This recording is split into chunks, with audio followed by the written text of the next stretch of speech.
पाकिस्तान लंबे समय से फाइनेंशियल क्राइसिस का सामना कर रहा है और आईएमएफ समेत बाकी देशों से भारी भरकम कर्ज लेने के बाद भी हालात जस के तस बने हुए हैं। आर्थिक हालात बेहतर करने के लिए नौबत यहां तक आ गई है कि दोबारा सत्ता में आई शहबाज शरीफ सरकार अब कुछ को छोड़कर सभी सरकारी कंपनियों को प्राइवेट हाथों में सौंपने का कदम उठा रही है।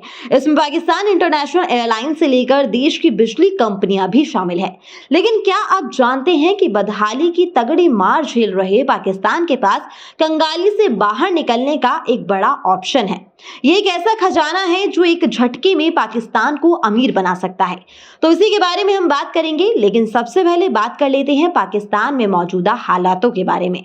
तो बीते मंगलवार को पाकिस्तान की शहबाज शरीफ सरकार ने रणनीतिक रूप से महत्वपूर्ण उद्यमों को छोड़कर सभी राज्य के स्वामित्व वाले उद्यमों की प्राइवेटाइजेशन की अनाउंसमेंट कर दी है।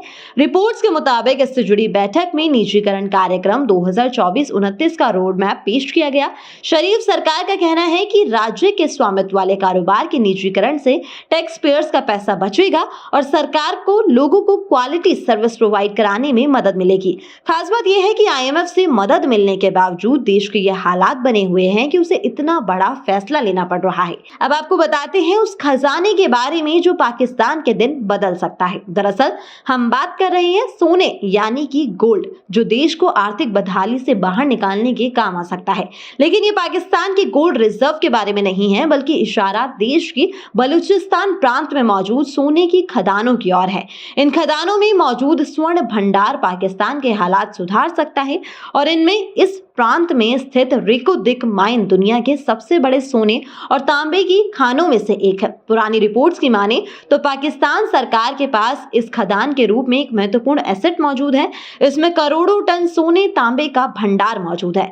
रेको दिक खान बलूचिस्तान के चगाई जिले में रेको दिक कस्बे के साथ ही स्थित है। इन खान में सैकड़ों टन सोना भरा पड़ा है। सोने तांबे के विशाल भंडार का दोहन पाकिस्तान के काम आ सकता है। हालांकि इसके इस्तेमाल करने को लेकर अभी तक कोई रिपोर्ट या बयान नहीं दिया गया है, लेकिन उम्मीद है कि इस तरीके से देश एक झटके में फिर से खड़ा हो सकता है।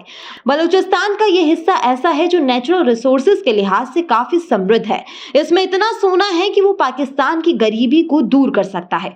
रिपोर्ट्स के मुताबिक पाकिस्तान बलूचिस्तान इलाके में मौजूद सोने और तांबे की खदानों को सऊदी अरब यानी यूएई को बेचने का मन बना रहा है और यूएई अब रेको दिक में बैरिक गोल्ड कॉर्पोरेशन के नियंत्रण वाली खदान में हिस्सेदारी हासिल करने के डील्स के करीब पहुंच रहा है। सऊदी अरब पाकिस्तान की इस खदान में $1 अरब का निवेश करने की प्लानिंग कर रहा है। अनुमान लगाया गया है कि इस मामले में एग्रीमेंट को लेकर जल्द ऐलान भी किया जा सकता है। साथ ही आपको बता दें कि फिलहाल पाकिस्तान कर्ज के बोझ तले दबा हुआ है। बदहाल आर्थिक हालात की वजह से पाकिस्तान अब तक पूरी दुनिया से अरबों रुपयों का कर्ज ले चुका है और अभी भी कर्ज लेता ही जा रहा है। रिपोर्ट्स के मुताबिक पाकिस्तान पर 124.5 अरब डॉलर का विदेशी कर्ज है, जो उसकी जीडीपी का 42% है। आईएमएफ से मिली मदद के बाद उसके खजाने में कुछ उछाल आया है, लेकिन देश के हालातों को सुधारने के लिए नाकाफी साबित हो रहा है। बता दें कि बीते 30 अप्रैल को आईएमएफ से करीब 9,000 करोड़ से ज्यादा की आर्थिक मदद मिलने के बाद मई महीने में पाकिस्तान का विदेशी मुद्रा भंडार 1.20 लाख करोड़ हो गया। ऐसे में सरकार का कहना है कि उसके पास सरकारी कंपनियों को बेचने का ही एक इकलौता रास्ता बचा है।